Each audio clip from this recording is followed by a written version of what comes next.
Hello friends, capsicum chutney. Capsicum வச்சு நம்ம salad மற்ற ரெசிபீஸ்லாம் பண்ணியிருப்போம். கேப்சிகம் வச்சு சட்னி ட்ரை பண்ணி பாருங்கள். ரொம்ப எம்மியாக இருக்கும். இட்லி தோசைக்கு அட்டகாசமாக இருக்கும்.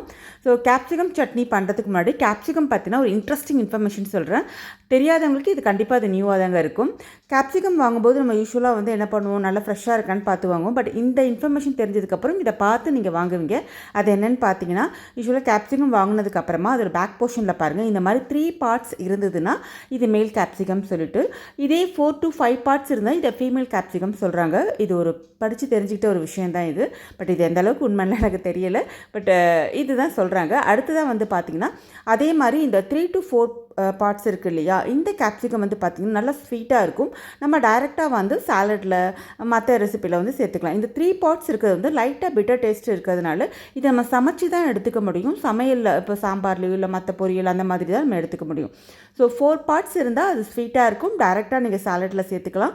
3 பார்ட்ஸ் இருக்கக்கூடிய கேப்சிகம் நீங்கள் சமையலுக்கு லைக் நார்மலாக நம்ம செய்யக்கூடிய பொரியல், சாம்பார், கூட்டு இந்த மாதிரி விஷயத்துக்கு நீங்கள் எடுத்துக்கலாம். ஸோ நெக்ஸ்ட் டைம் கேப்சிகம் வாங்கும்போது இந்த இன்ஃபர்மேஷன் தெரிஞ்சு வாங்க. இது புதுசாக இருக்குது நீங்கள் கேட்குறது அப்படின்னா, இப்போ தான் ஃபஸ்ட் டைம் இந்த இன்ஃபர்மேஷன் கேள்விப்பாருங்கன்னா கமெண்ட்ஸில் எனக்கு நியூ அப்படின்னு டைப் பண்ண மறக்காதீங்க.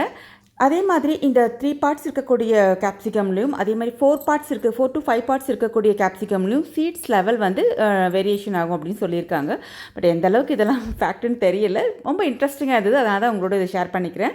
ஸோ இந்த மாதிரி நல்லா ஃப்ரெஷ்ஷாக இருக்கக்கூடிய திக்காக இருக்கக்கூடிய கேப்சிகமாக வாங்கி கேப்சிகம் செலக்ட் பண்ணும்போது குழன்னு இல்லாமல் அவங்க நல்லா திக்காக இருக்காமல் மாங்காய் மாதிரி திக்காக இருக்கணும். அந்த மாதிரி இருந்து வாங்கினீங்கன்னா ரொம்ப ஃப்ரெஷ்னு அர்த்தம். இது ஒரு டிப்ஸ். இந்த மாதிரி நம்ம கேப்சிகம்மை நல்லா வாஷ் பண்ணிவிட்டு அந்த சீட் போர்ஷன்ஸை கிளியர் பண்ணி எடுத்துக்கலாம். இப்போது ஃபர்ஸ்ட் கடாயில் கொஞ்சமாக எண்ணெய் விட்டு ஒரு சின்ன கட்டி பெருங்காயத்தை பொரித்து எடுத்துக்கலாம். இது கூடவே ஒரு 1.5 டேபிள் ஸ்பூன் பக்கம் கடலைப்பருப்பு சேர்த்துக்கலாம். 1 டேபிள் ஸ்பூன் பக்கம் நிலக்கடலை, வேர்க்கடலை இது கூட சேர்த்து நல்லா வறுத்து எடுத்துடலாம். நெக்ஸ்ட் நம்ம கட் பண்ணி வச்சுருக்கக்கூடிய கேப்சிகம் இது கூட சேர்த்து லைட்டாக நம்ம சாட்டே பண்ணிக்கலாம். இது ரொம்ப சாட்டே பண்ண அவசியம் இல்லை. கூடுதலாக இஞ்சி, காரத்துக்கு தகுந்த பச்சை மிளகாய். நான் எப்போதும் சொல்கிறதாங்க, காய்கறி துவையில் கொஞ்சம் சுருக்குன்னு காரம் தான் நல்லாயிருக்கும். அதுக்கேற்ற மாதிரி காரம் கூட்டிக்கோங்க. ஸோ இது எல்லாத்தையும் லைட்டாக வதக்கி எடுத்துடலாம். இப்போ ஒரு சின்ன நெல்லிக்காய் அளவுக்கு புளி சேர்த்துக்கலாம். இது கூடவே தேவையான அளவு உப்பு சேர்த்து வதக்கிக்கலாம். அடுத்ததாக 1 டேபிள் ஸ்பூன் பக்கம் துருவன தேங்காய் சேர்த்து இதையும் வதக்கிக்கலாம். இப்போ அடுப்பை ஆஃப் பண்ணிவிட்டு கைப்பிடி நிறைய கொத்தமல்லி தழையை இது கூட சேர்த்துக்கலாம். கொத்தமல்லி தண்டு சேருங்க, இன்னும் டேஸ்ட்டாக இருக்கும். இது எல்லாத்தையும் ஆறின பிறகு நம்ம அரைச்சி எடுத்துடலாம். அரைச்சி எடுத்ததுக்கப்புறம் ஒரு தூக்கலான ஆஸ் யூஷுவல் ஒரு தாளிப்பை போட்டிங்கன்னா அருமையான அட்டகாசமான கேப்சிகம் சட்னி ரெடி ஆகிடுச்சுங்க. திக்காக அரைச்சா துவையல் மாதிரி யூஸ் பண்ணிக்கலாம். தேங்க்ஸ் ஃபார் வாட்சிங்.